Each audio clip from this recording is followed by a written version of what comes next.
Alléluia. Papa Céleste, on veut juste te remercier parce que tu es un Dieu tellement bon, Seigneur Dieu. Ton cœur bat pour nous, Seigneur Dieu, de 1000 battements, Seigneur, de plein d'amour, Seigneur Dieu. Tu fais tout pour nous, Seigneur Dieu. Tu es même, Seigneur, été prêt d'envoyer ton Fils mourir à la croix à notre place tant que tu nous aimes, Seigneur Dieu. Et Seigneur, on veut, alors qu'on parle de notre cœur, Seigneur, dans le fond, c'est ton cœur qu'on veut découvrir, Seigneur. C'est ton cœur qu'on veut comprendre, Seigneur, dans le nom de Jésus, Seigneur. Amen. À chaque année, on fait une série de messages qui parlent de la vision de l'Église, qui parlent un peu de nos thématiques. On a 4 thématiques, pour ceux qui ne le savent pas, qui un peu les 4 phrases qui enlignent notre Église. La première, c'est « expérimenter Dieu ». La deuxième, c'est « aimer les générations ». On va être capable d'aimer les jeunes et les vieux, tout âge. La troisième, c'est « s'équiper pour servir ». Et la quatrième, c'est « s'activer pour impacter ». Et l'année passée, au même temps, on a fait une série sur ces 4 thématiques. Mais cette année, on va faire un petit peu différemment. On va parler des choses vraiment qui nous tiennent à cœur. Les choses qui fait de qu'est-ce qui sont Vie Nouvelle et qu'est-ce qui sont Joël puis Anna. Pourquoi on sentait le besoin de faire ça? C'est qu'il y a tellement de gens qui se sont ajoutés à l'Église dans les dernières semaines, dans les derniers mois. Et mon cœur, c'est qu'on puisse tous battre au même mouvement, OK? Il y a tellement de gens qui nous parlent comment, et je suis tellement béni d'entendre les témoignages, il y a tellement de gens que j'ai rencontrés, même cette semaine, qui nous disent comment ils ont trouvé une église ici qui se sentait bien, qui se sentait capable de redonner leur vie à Christ, même de se consacrer, comment de témoignages qu'on a eu dans les dernières semaines, comme des gens qui ont dit que je me redonne à Christ, même j'ai trouvé Christ, il y en a qui cherchaient Dieu et qui ont trouvé Jésus avec nous. Et on était tellement bénis. Mais en même temps, je veux vous faire voir au-delà de la musique, au-delà de la prédication, au-delà de ce qu'on a ici, au-delà des programmes, au-delà de tout ce qu'on pourrait faire comme agissement, je veux que vous sachiez notre cœur. Ça fait-tu du sens? Oui. Merci pour les 3 personnes. Et je veux que vous sachiez c'est quoi qui nous fait vibrer, nous. Qu'est-ce qui fait vibrer? Et par le fait même, ce qui nous fait vibrer, nous, va évidemment se reproduire dans l'Église. Évidemment, va se reproduire dans ce qu'on fait, puis pour les raisons pour lesquelles nous le faisons. Et si vous êtes nouveau, je suis tellement béni, vous êtes là. Si vous côtoyez l'Église, vous avez visité dernièrement, je suis tellement béni. Et même si depuis les derniers mois, vous avez fait de Vie Nouvelle votre Église, je suis béni que vous soyez là ce matin parce que je veux qu'on travaille ensemble. Mon cœur n'est pas de bâtir une foule et un culte à Joël et Anna Dumaine. Mon cœur, c'est qu'on ait une soif, tout le monde ensemble, de connaître le cœur de Dieu et d'obéir à ses voies et ses commandements. Amen? Est-ce que ça fait du sens ce matin? All right? J'ai un couple que j'ai rencontré cet été qui m'ont dit qu'ils visitaient notre église de temps en temps, qui m'ont dit qu'ils hésitaient, ils ne savaient pas encore s'ils devaient se joindre à nous. Et je leur ai dit une chose, j'ai dit, venez à Génération Unité. Venez à la conférence Génération Unité. La conférence Génération Unité, c'est le cœur total de Anna et Joël, dans sa plus pure forme. Et si vous aimez Génération Unité, vous allez aimer être sous le leadership de Joël et Anna. Si vous n'aimez pas Génération Unité, je leur ai dit ça très, très clairement et très pleinement et très candidement, ne joignez pas notre Église, parce que vous allez être triste.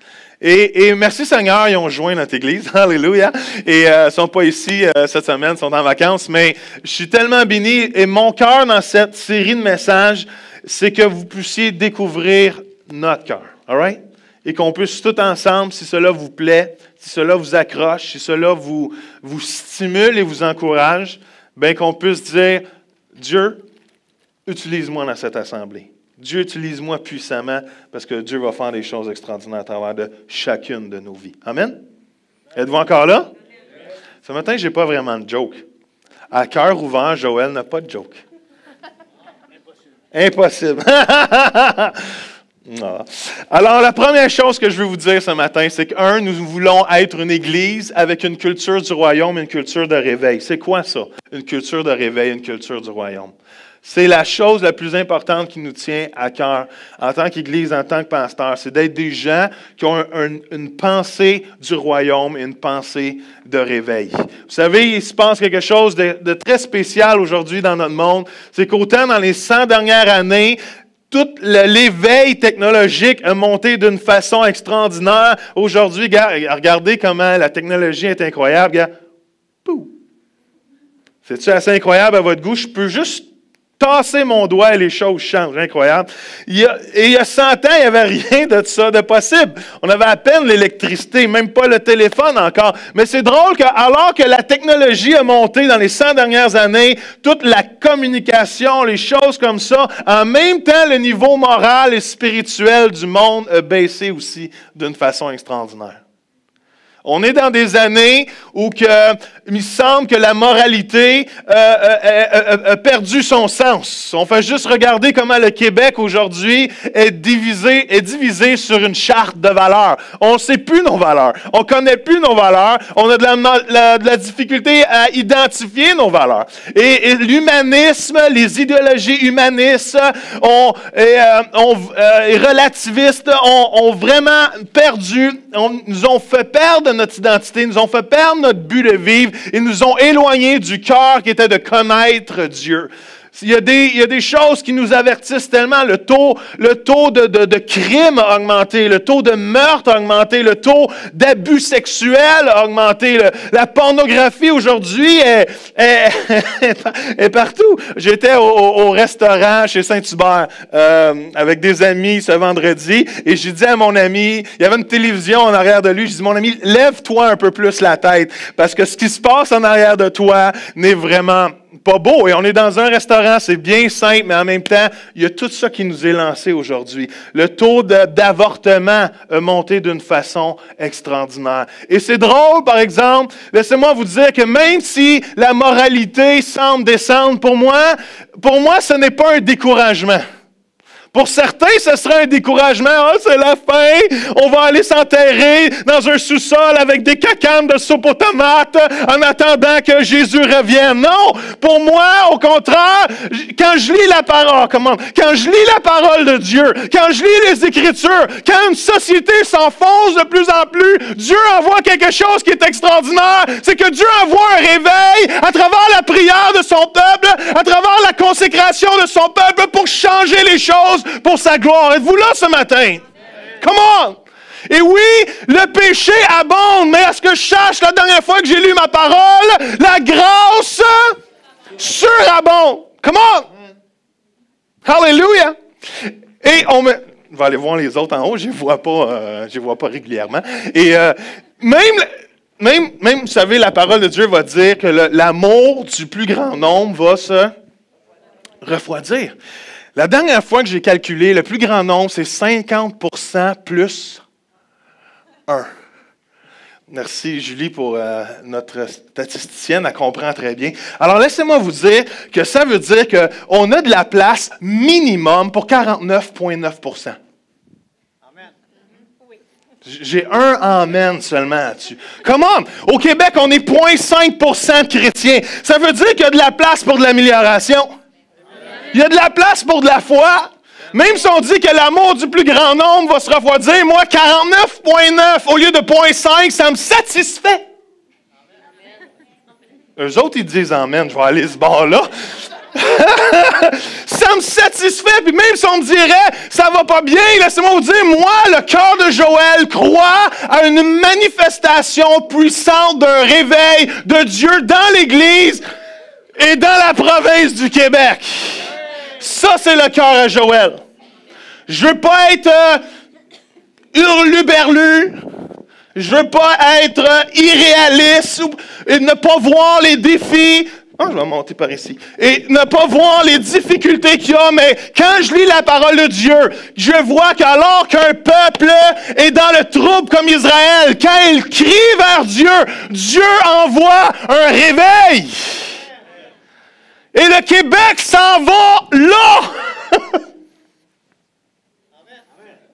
On a perdu notre foi, on a perdu notre identité. Et je prie honnêtement que cette douleur dans le fond du cœur québécois aille chercher et se tourne vers Dieu à travers un peuple chrétien consacré et qu'une culture du royaume et de réveil dans son cœur.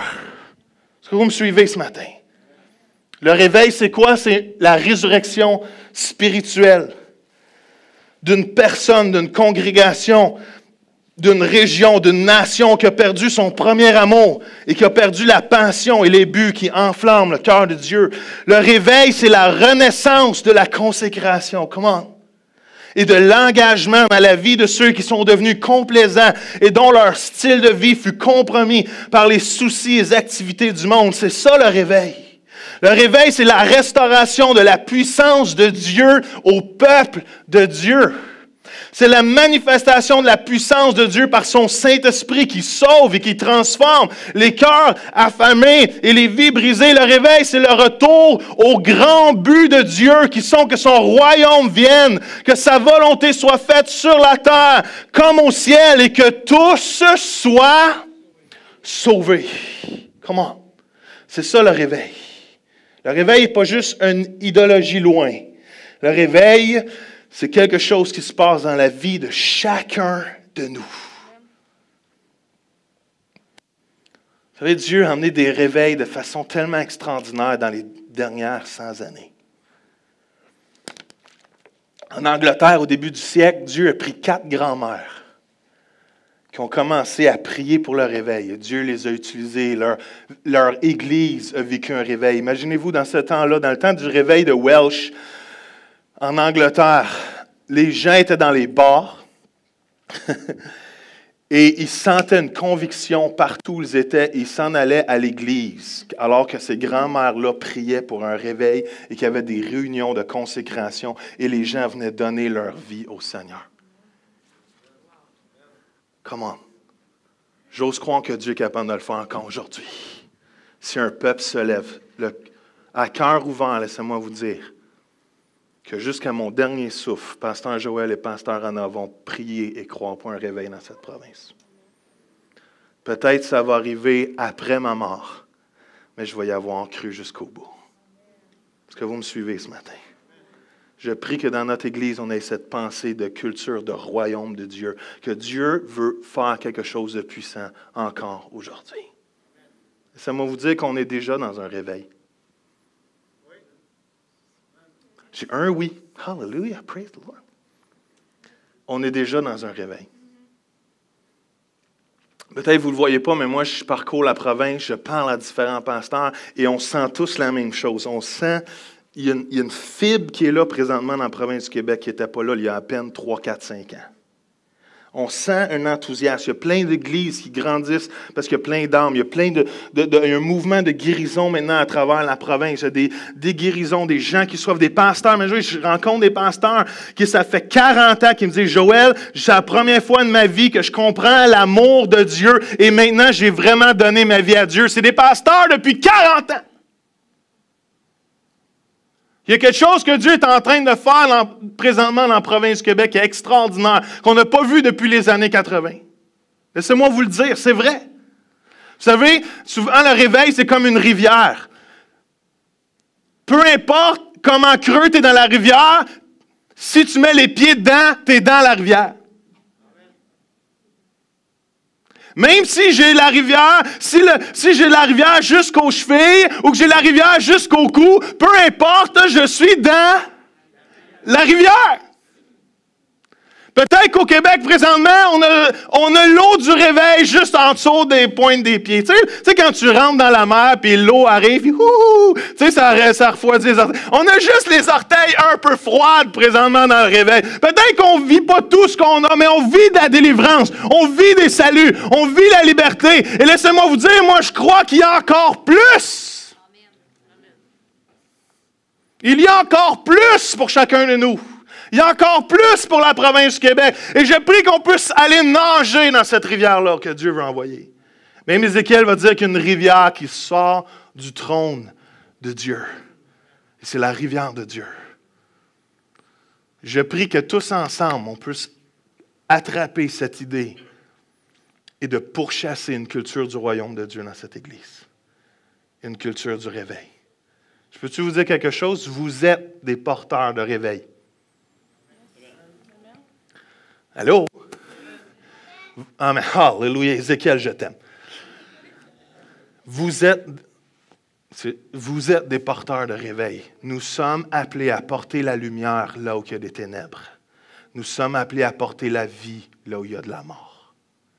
Nous portons en nous la présence et la gloire de Dieu. Et c'est notre rôle de le partager à droite et à gauche. Est-ce que vous me suivez? Le cœur de pasteur Joël n'est pas d'avoir une église où que vous venez à tous les dimanches matins, m'entendre parler, m'entendre rire et m'entendre vous raconter mes histoires ou vous entendre m'enseigner la parole de Dieu. Mon cœur, c'est que oui, le dimanche, on a un temps de célébration, mais je prie qu'un jour, que nos dimanches matins soient juste des dimanches où on entend ce que Dieu fait à l'extérieur, pas le lundi, le mardi, le mercredi, le jeudi, le vendredi, le samedi, et qu'on puisse célébrer la gloire et le réveil de Dieu et la manifestation du royaume. Est-ce que vous me suivez? À cœur ouvert, Joël et Anna ont à cœur d'avoir une église différente. Vous savez, ici, le cinéma de Belœil, c'est simplement pour nous une étape. C'est un outil, le cinéma. Ce n'est pas une réussite. Pour moi, d'être ici, ce n'est pas une réussite. C'est un succès. Ce que je vois, je suis content, je suis béni, je ne voudrais pas retourner en arrière. Mais pour moi, ce n'est pas une fin en soi. Pour moi, ce n'est qu'un début. C'est un outil que Dieu nous permet d'avoir qui est tellement extraordinaire afin que des gens redécouvrent leur amour pour l'Église d'une façon pas religieuse, mais d'une façon tellement relationnelle qu'il y a juste Jésus qui est important. Est-ce que vous me suivez? Et je suis béni d'entendre ces témoignages-là. Mon cœur avait 7 pages de notes ce matin, alors je n'ai pas pu tout faire ce que je voulais dire, parce qu'il y avait 3 points importants que je voulais vous partager. Et dans les prochaines semaines, il y a 3 axes que je veux vous partager, les 3 axes de l'Église. La mission de l'Église ici, pour ceux qui ne le savent pas, notre mission, c'est être et faire des disciples complètement dévoués à Jésus et à la manifestation du royaume de Dieu. C'est ça la vision et la mission de Vie Nouvelle. Si vous voulez savoir c'est quoi à cœur ouvert notre mission et notre vision, c'est ça. C'est être en premier, parce que tu ne peux pas faire si tu n'es pas en premier. Sinon, tu reproduis des choses qui ne sont pas nécessairement des bonnes choses à reproduire. On veut être des disciples, on veut faire des disciples, et on veut être passionnément, complètement dévoué à Jésus et voir la manifestation de ce royaume ici sur terre. Est-ce que ça fait du sens? Ça, c'est la mission de Vie Nouvelle. La première axe, il y a 3 axes. Je voulais faire les 3 ce matin, mais après 7 pages de notes, je me suis dit c'est impossible. Alors, la première axe que je vais vous parler ce matin, c'est l'axe spirituel. La deuxième, je ne sais pas si on va le faire en 3 messages ou en 2 messages, mais je vais vous parler de l'axe relationnel et l'axe missionnel qu'on veut avoir dans cette Église. Mais la première chose, la chose la plus importante, je vais vous parler ce matin, c'est l'axe spirituel. Ensuite, on va parler de l'axe relationnel, moi avec moi-même et moi avec vous et vous avec moi et vous ensemble et vous avec le voisin à gauche et à droite, la relation qu'on veut avoir les uns avec les autres, comment on veut se traiter dans cette Église, comment on veut se valoriser, comment on veut s'encourager, comment on veut s'honorer. Et la troisième axe qui est tellement importante, on est au début de cet axe-là. On n'est pas encore rendu à vraiment étendre ce bras-là, mais c'est comment, en tant qu'Église, on peut devenir relationnel avec le monde à l'extérieur.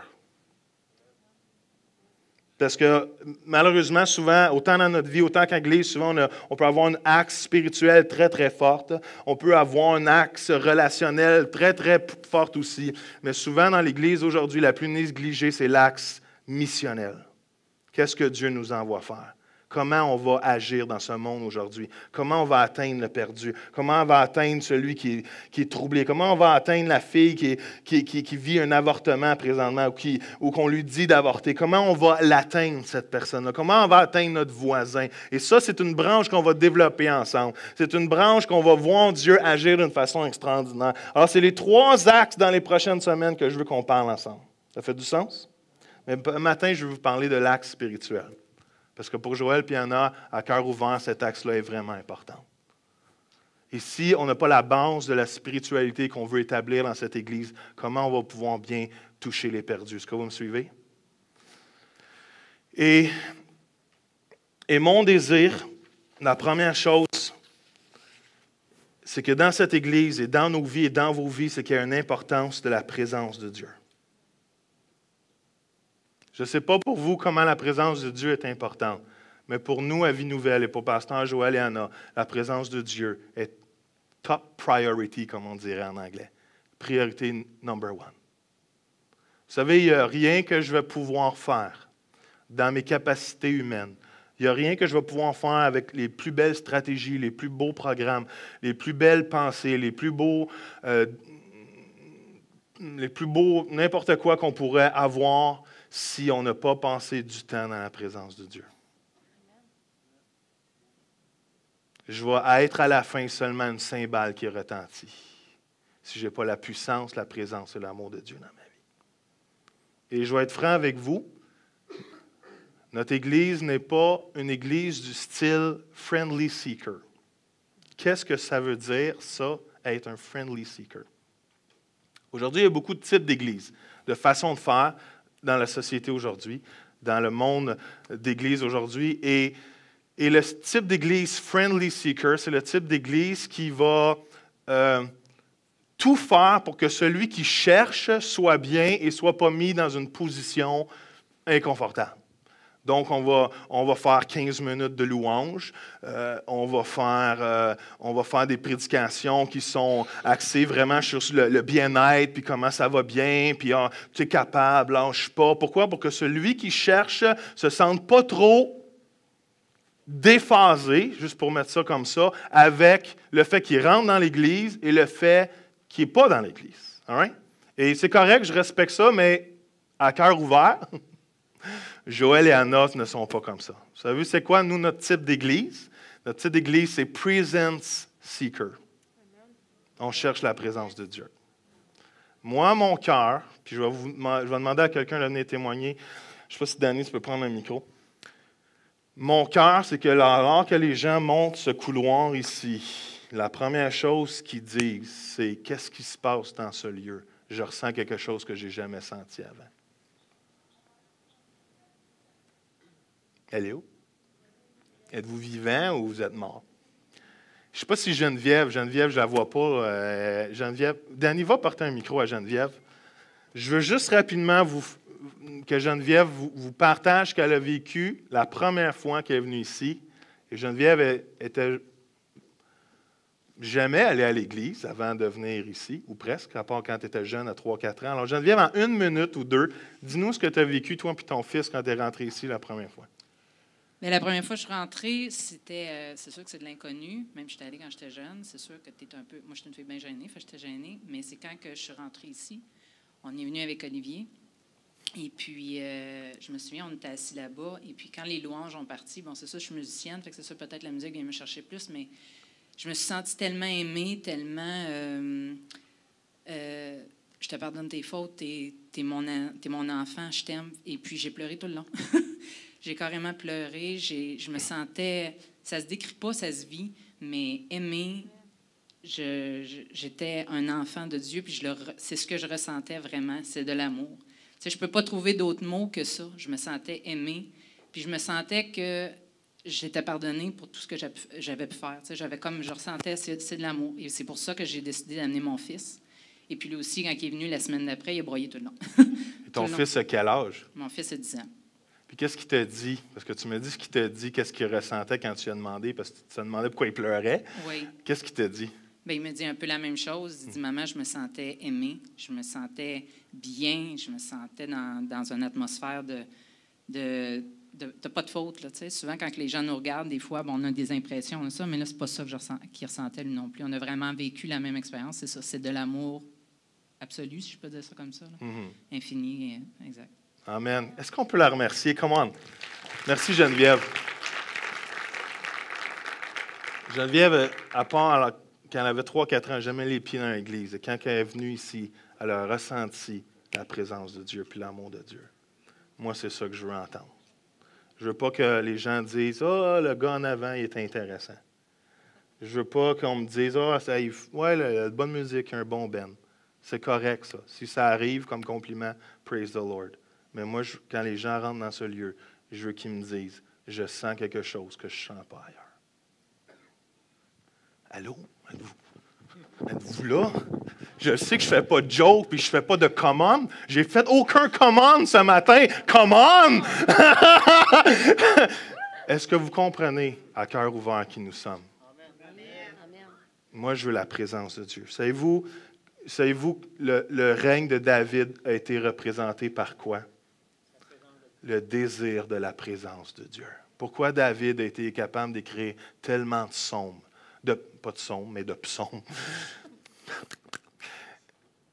Pourquoi? Parce qu'il y avait un désir plus que tout de la présence de Dieu. Même David, dans Psaume 24 ou 27, je crois que c'est 27, va dire « La chose que je veux plus que tout, c'est d'être dans la présence du Dieu vivant. » Psaume 63, écoutez bien ce que David dit. Lorsqu'il était dans le désert de Juda, « Ô Dieu, tu es mon Dieu, je te cherche. Mon âme a soif de toi. Mon corps soupire après toi dans une terre aride, desséchée, sans eau. C'est pourquoi je t'ai contemplé dans le sanctuaire pour voir ta force et ta gloire, car ta bonté vaut mieux que la vie. Mes lèvres célèbrent tes louanges. Ainsi, je te bénirai toute ma vie. Je lèverai mes mains en faisant appel à toi. Je serai rassasié comme par une nourriture succulente et abondante, et avec des cris de joie sur les lèvres, je te célébrerai lorsque je penserai à toi sur mon lit, lorsque je te méditerai sur toi pendant les heures de la nuit. Oui, tu es mon secours, et je crie de joie à l'ombre de tes ailes. Mon âme est attachée à toi, et ta main droite me soutient. Y a-tu de la passion dans ce texte-là ou il n'y a pas de passion? Moi, je veux que les gens, quand ils rentrent ici, sentent la présence de Dieu et sentent l'amour de Dieu. Même, je parlais à quelqu'un qui vient de se joindre à nous, qui m'a dit, je ne sais pas encore ce qui se passe avec moi, mais je veux vous dire que je n'ai jamais senti l'amour comme je le sens avec vous. Come on. Come on. À cœur ouvert, l'importance que nous avons, c'est la présence de Dieu.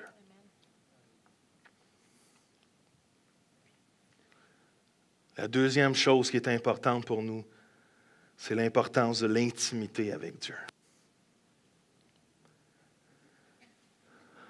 À Vie Nouvelle, on ne veut pas faire, on veut être.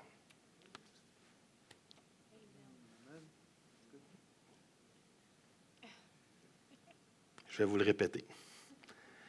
À Vie Nouvelle, on ne veut pas faire, on veut être. On va faire.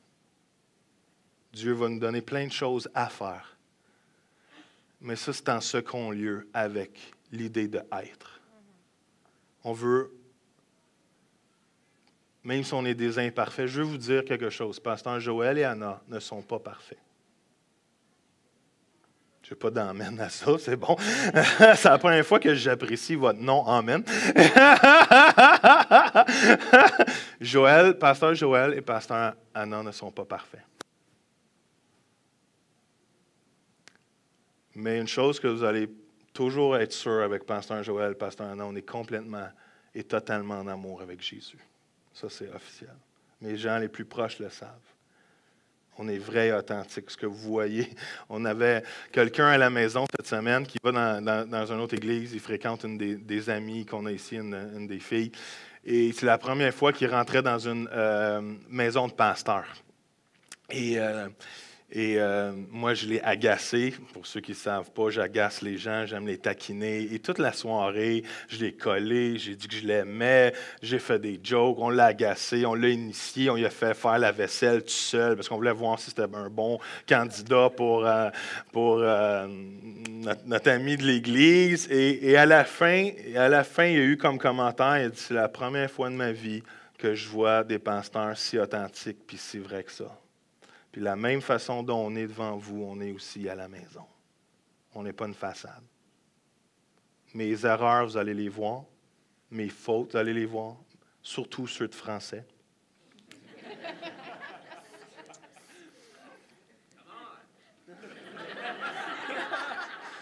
Je reconnais cette voix dans le désert. Je n'identifie pas le visage, mais la voix, je la reconnais. Mais ça allez savoir une chose, c'est qu'on est vrai avec vous. Et souvent, j'ai fait des jokes. J'ai dit, si vous avez quelque chose à me dire, écrivez à joeldumaine-s'enfout.com. Et j'espère vous réaliser que c'est une joke. Mais si vous avez de quoi me dire un jour, si vous avez de quoi me partager, si vous avez quoi que vous sentez sur votre cœur, s'il vous plaît, venez cogner à ma porte. Venez me voir, venez me jaser, venez m'en parler. Puis on va prier ensemble, puis on va pleurer ensemble, puis on va avancer pour le royaume de Dieu. Est-ce que vous me suivez? L'Église est tellement précieuse, il faut être capable de la protéger avec nos attitudes, avec notre cœur, avec qui nous sommes. Et ma prière, c'est qu'on puisse ensemble être des gens tellement enflammés pour l'intimité avec Dieu. Êtes-vous encore là? Vous savez, oui, le film est à 1 heure. L'importance de l'intimité avec Dieu. Vous savez, la vie éternelle, c'est quoi? C'est de le connaître.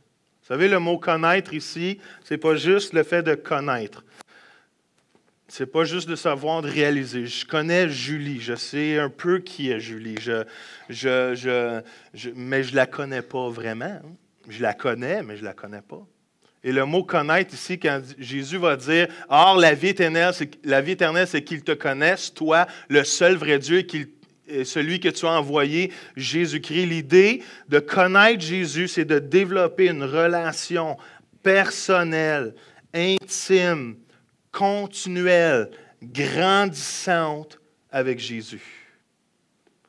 À cœur ouvert, vous allez souvent entendre Pasteur Joël parler de votre intimité avec Dieu. Pourquoi? Parce que c'est la chose la plus importante. Il n'y a rien d'autre. Je ne peux pas avoir une vie saine à l'intérieur si je n'ai pas d'intimité avec Dieu. Je ne peux pas aller toucher les gens d'une façon puissante et réelle et authentique si je n'ai pas d'intimité avec Dieu. C'est la chose qui nous tient le plus à cœur. La présence manifeste de Dieu, mais l'intimité, la relation avec Dieu. Comment va ta relation avec Dieu? Même Paul va dire, je ne suis pas venu ici pour rien savoir d'autre de vous que Jésus. Comment ça va avec Jésus? C'est quand la dernière fois tu t'es assis, tu as lu ta parole et tu l'as laissé te parler et te répondre. Et j'ai un autre témoignage pour ça. Je ne sais pas si Danny, tu peux aller voir Julie. Parce que Julie est avec nous depuis quelques... Tu veux-tu en avant? Yes? Yes, courageuse. Come on. Yes. Oula. Julie est avec nous depuis 1 an, à peu près. Régulièrement depuis le cinéma un petit peu avant. Un petit peu avant. Et Julie, quand même, tu connais Dieu depuis un certain nombre d'années. 4 ans à peu près. Mais tu as rencontré mon épouse Annette, tu nous as tellement encouragés de ce que tu vis avec nous. Et en 1 minute ou 2 maximum, je veux que tu me dises, qu'on a parlé tantôt, le point principal que je veux que tu nous racontes de ta venue avec nous, qu'est-ce que tu ressens présentement? OK. Là, c'est un défi que mes enfants m'ont lancé. Là. Je sais qu'ils ne sont pas là, mais je ne pourrais pas leur mentir en sortant. Il fallait que je vienne sur la scène. C'est bon! Et je ne suis pas bien. Mais lâche pas. Alors... je suis en arrière. S'il y a de quoi, y a-tu de l'eau? Tiens! Alors, bien, depuis que je viens à l'Église ici, dans le fond, ce qui est nouveau pour moi, c'est d'entendre la voix de Dieu, vraiment. J'en entendais parler. Je sais qu'il me parlait avant, mais je ne réalisais jamais à quel point il me parlait vraiment. La première fois que je l'ai entendu, c'est vraiment ici, pendant les louanges. J'ai senti en dedans de moi, va prendre un rendez-vous avec Joël. Et là, je me suis dit, c'est quoi ça, c'est quoi ça? Et tout le long de la louange, je le repoussais. Et à un moment donné, pendant la prédication, Joël a dit, vous savez, des fois, Dieu vous parle, puis si vous voulez être sûr que c'est lui, demandez-lui une confirmation. Si c'est vraiment lui qui vous l'a dit. Puis si c'est lui, il va vous la donner, la confirmation. Et là, dans mon cœur, tout de suite, j'ai dit, regarde, moi, je ne crois pas que ça vienne de toi. Je pense que c'est juste moi qui veux prendre un rendez-vous. Donc, donne-moi une confirmation, sinon je ne le ferai pas. Et là, la réunion a continué. Quand je suis sortie de la salle pour aller chercher mes enfants dans leur salle, j'ai croisé Joël, puis il me fait toujours high five, bonjour. Et là, il me dit, hey, il faudrait qu'on prenne un rendez-vous ensemble. Et là, les jambes m'ont faibli. Je me suis mis à trembler de partout. Je ne sais pas s'il s'en est rendu compte, mais vraiment, j'ai fait, oui. OK. Puis là, il dit, bon, en tout cas, on va laisser passer quelques semaines parce qu'il était occupé, puis il dit, on se rappelle là-dessus. Finalement, je l'ai fait. Mais quand je suis allée chercher mes enfants, j'étais, aïe, aïe. Puis là, j'étais dans l'auto avec mes 2 garçons, puis mes 2 garçons aussi commencent une relation avec Dieu, tout ça, puis ils se sentent tellement aimés ici, puis ils aiment tellement se venir. Puis là, mon garçon il me dit, maman, qu'est-ce que t'as? T'es donc bien drôle. Puis j'arrêtais pas, les larmes me coulaient, puis je riais, puis je chantais. Puis mon garçon, il me dit, Dieu m'a parlé, puis il m'a vraiment parlé. Puis c'est ça. Puis c'est depuis ce temps-là, chaque fois dans les louanges, il va toujours, je sens quelque chose en dedans de moi. Et là, des fois, c'est Séphora, des fois, c'est Anna, ou des fois, c'est Joël qui vont monter sur la scène, qui vont dire quelque chose. Puis c'est vraiment ce que je sentais en dedans de moi. Puis, mais c'est ça, je l'expérimente maintenant, je l'expérimente chaque jour, pas juste ici, mais je l'expérimente chez nous, avec les gens autour de moi. J'ai même une amie qui me connaît depuis avant que je sois chrétienne, c'est grâce à elle si je suis devenue chrétienne. Puis dernièrement, dans les dernières semaines, on faisait une réunion de prière ensemble, puis elle m'a dit, mais Julie, tu t'épanouis tellement depuis que tu vas à cette église-là. Elle dit, je te vois tellement changer. Puis je ne le réalisais pas, mais là, je le réalise. Je sais que Dieu est ici, puis qu'il me parle, puis que c'est ici qu'il me veut. Amen. Yes, amen. Merci. On va aller dire à tes enfants que tu as relevé leur défi. le fait que je comprenais que le point que je veux faire en demandant à des gens de témoigner, c'est pas de dire « Houhou, c'est cool ici ». C'est que vous voyez ce qu'on veut accomplir puis que ça se passe dans la vie des gens. Que les gens entendent la voix de Dieu, que les gens aient une intimité renouvelée avec Dieu. Vous savez, on peut tomber dans l'erreur de développer une relation avec Dieu pour les choses qu'il peut nous donner, au lieu d'être en amour avec Jésus pour qui il est seulement. Tu peux mettre ça sur Facebook, c'est fort.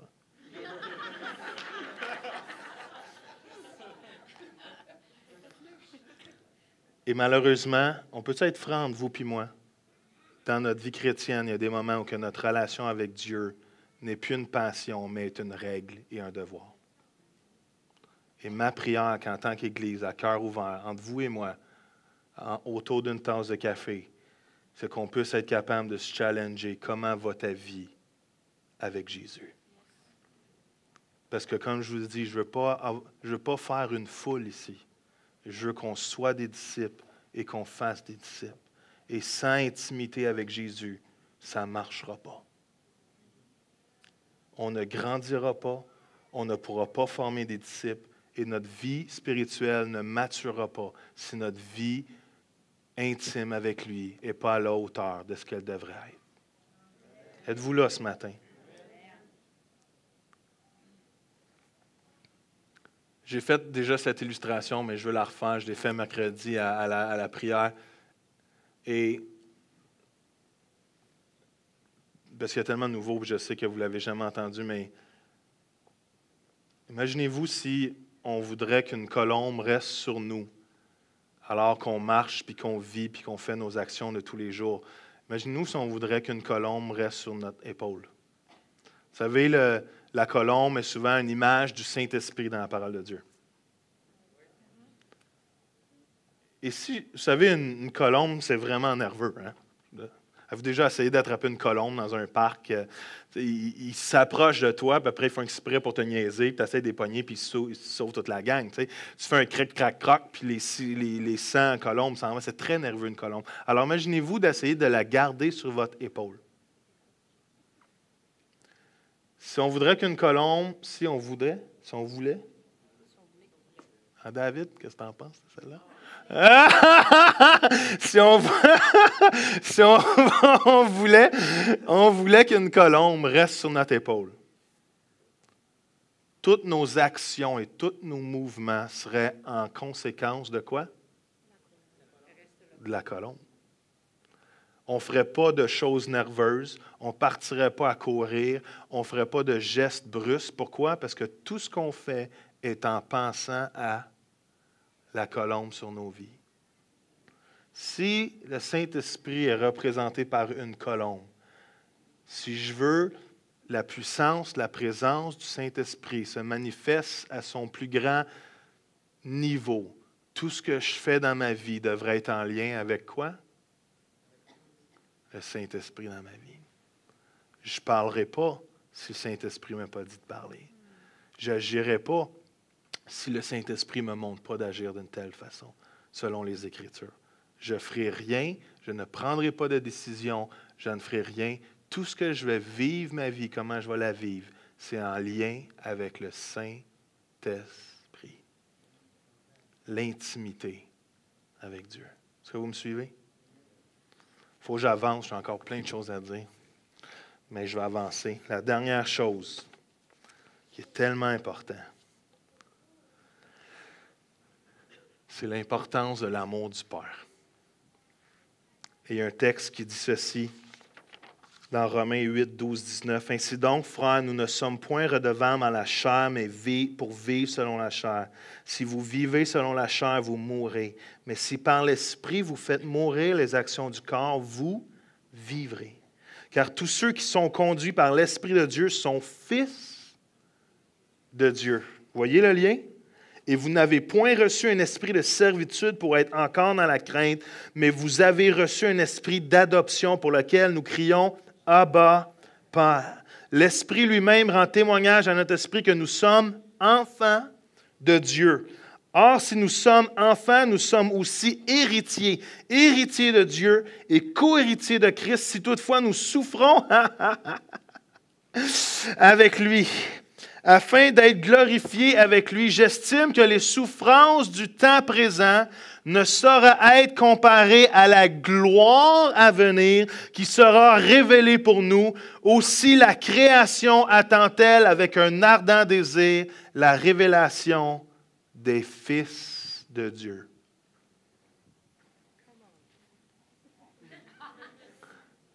Quel verset extraordinaire! Je peux-tu être franc avec vous?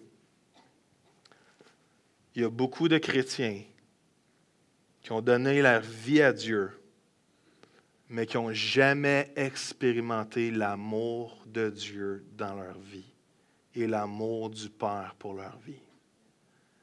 Intellectuellement, ils ont compris le fait de donner sa vie à Dieu, d'abdiquer tes choix, d'abdiquer ta vie, de dire « Seigneur, viens à moi ». Mais il y a beaucoup de chrétiens qui n'ont jamais expérimenté une relation encore plus profonde avec Dieu, qui est de connaître et de vivre l'amour du Père et l'identité d'être un fils et une fille de Dieu.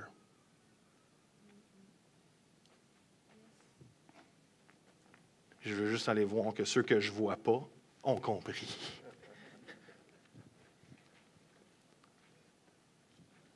Et il y a beaucoup de chrétiens que même s'ils connaissent le concept qu'ils sont un enfant de Dieu, ne vivent pas avec le comportement ou l'attitude ou le mindset d'être un enfant de Dieu. C'est quoi le mot mindset en français, David? Les attitudes, les pensées de c'est quoi être un enfant de Dieu.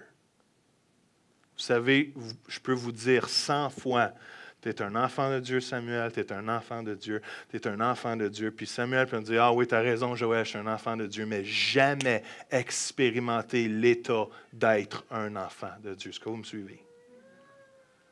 Et Dieu va dire, je ne vous appelle plus des serviteurs, mais je vous appelle maintenant des amis. Et vous savez, on a vraiment un problème avec ce concept de serviteur, parce que dans notre Bible aussi, ça nous dit « sers Dieu ». Alors, pourquoi on ne serait plus des serviteurs, on serait des amis? Mais la pensée juive de ce moment-là, c'est que les serviteurs étaient des esclaves.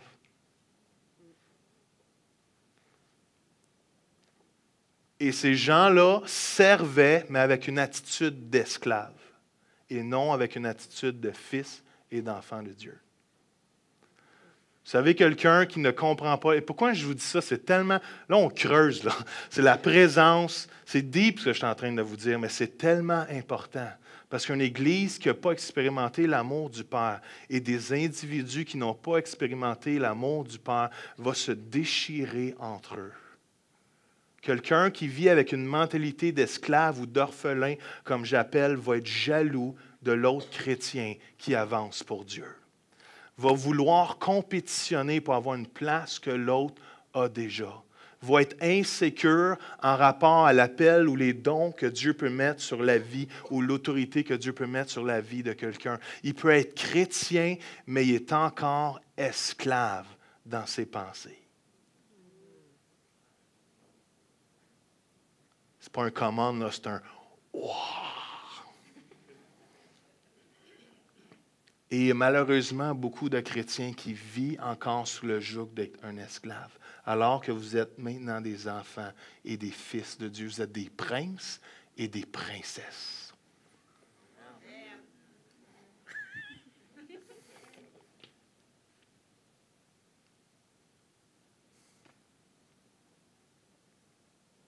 Mes notes sont là-bas.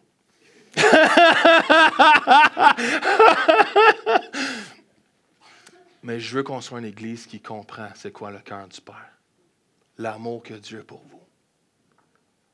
Dieu nous appelle à vivre remplis de son amour pour qu'on puisse déverser son amour. Dieu a dit, vous m'aimez, pourquoi? Parce que je vous ai aimé en premier.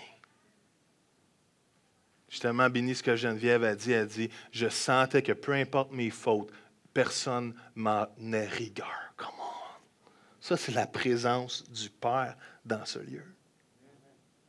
C'est la présence du cœur du Père. Vous savez, puis je dois finir, mais vous savez que dans le monde juif de ce temps-là, quand un père perdait son fils, puis il n'avait pas d'autre, il pouvait prendre un serviteur et lui donner la place du fils et lui donner tous les privilèges que le fils unique avait. Comment? Est-ce que chaque Jésus est un fils unique? Pas Dieu, excusez, un fils unique qui a laissé mourir à la croix pour toi puis pour moi. Puis alors qu'on était perdus, esclaves du péché, enchaînés, Dieu, il nous prend et il dit, « Hey, je t'aime, mon enfant. » Puis l'endroit que Jésus avait, que Jésus est mort à la croix, la place de fils unique, maintenant, c'est toi qui prends cette place-là. Et chacun de nous, on est à cette place-là. Et Dieu nous dit, maintenant, tu es héritier de l'héritage de mon fils. Puis non seulement tu es héritier, tu es co-héritier avec lui, puisque Jésus est ressuscité et te donne la vie éternelle.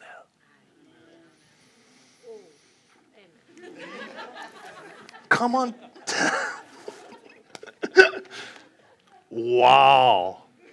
Est-ce que ça parle à quelqu'un ici dans ce lieu ce matin? Il faut que je finisse, alors je vais finir. Mais je voulais que vous compreniez c'est quoi le cœur de Joël Piana. Puis je veux que vous compreniez c'est quoi le cœur de Vie Nouvelle. Notre cœur, c'est d'aimer les gens. Est-ce qu'on va être parfait dans notre amour? Non. Mais on vous aime. Puis on veut tellement la présence de Dieu. Ce n'est pas un arrêt pour nous, mais c'est une priorité pour nous. Que les gens qui rentrent ici sentent l'amour de Jésus. Sephora va nous parler de la louange la semaine prochaine.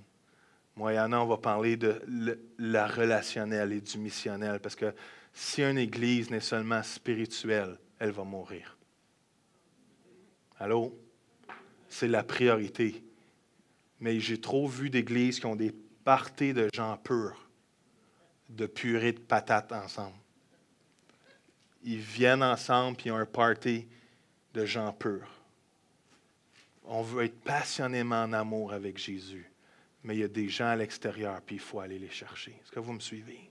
Puis on veut avoir des relations saines entre frères et sœurs pour que quand les gens rentrent ici, ils disent « Wow! » Comme il y en a qui m'ont dit cette semaine, on dirait que tout le monde s'aime ici. On dirait. Mais je veux que les gens sentent l'amour. Amen? Je vais faire un appel. Est-ce que ceux en avant, vous êtes encore vivants? C'est correct? Vous voulez que je revienne? Je ne me sentais pas si désiré que ça par ceux en avant, mais allô? Mais merci. Je veux donner... Est-ce que vous comprenez le cœur de Joël Piana ce matin? Est-ce que ça fait du sens pour vous? Est-ce que vous aimez ce que vous entendez? Vous pouvez dire non aussi, c'est correct. Mais je veux donner l'opportunité à quelqu'un de dire oui au cœur du Père ce matin. Si vous n'avez jamais expérimenté l'amour du Père et que vous sentez encore, vous savez, quelqu'un qui sert Dieu pour une position ne connaît pas l'amour du Père. Quelqu'un qui est en compétition ou qui est insécure. Vous savez, l'amour parfait, quoi? Bannit la crainte. Ceux qui vivent dans la peur, Isabelle est venue me parler de la peur tantôt, ceux qui vivent dans la peur ne connaissent pas l'amour parfait de Dieu. Si quand vous faites une gaffe, vous vous condamnez, vous n'avez pas encore expérimenté l'amour du Père. Parce que le Fils, dans l'État, quand il comprend l'amour du Père, peu importe s'il tombe ou pas, il sait qu'il est aimé du Père, puis il sait qu'il va avoir l'héritage pareil. Come on. Et le juste tombe 7 fois, mais à chaque fois, il se relève. Et si vous voulez expérimenter l'amour du Père, et vous dites, Joël, j'ai besoin de cette touche-là ce matin, juste levez-vous debout rapidement à votre endroit et je veux prier pour vous.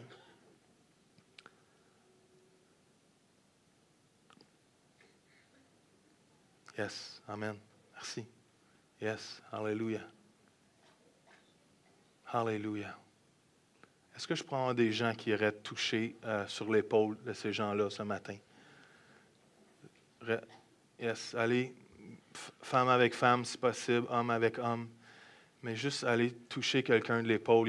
Il y a 3 personnes en haut. Je ne sais pas si David, Nathalie, si ça vous dérangerait d'aller les entourer.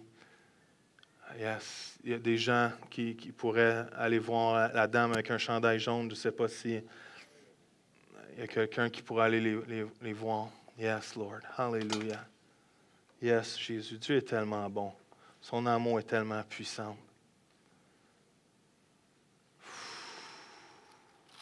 Faites juste prier dans l'oreille tranquillement. Faites juste demander au Seigneur que son amour les entoure. Que son amour les soutienne ce matin. Que son amour, juste prier pour eux tranquillement. Les autres, je vous demande juste d'être patient. Peut-être vous pouvez étendre la main vers quelqu'un. Faites juste participer à ce qui arrive ce matin. L'amour de Dieu est tellement tranquille. L'amour de Dieu est tellement paisible. L'amour de Dieu change les vies, libère les vies.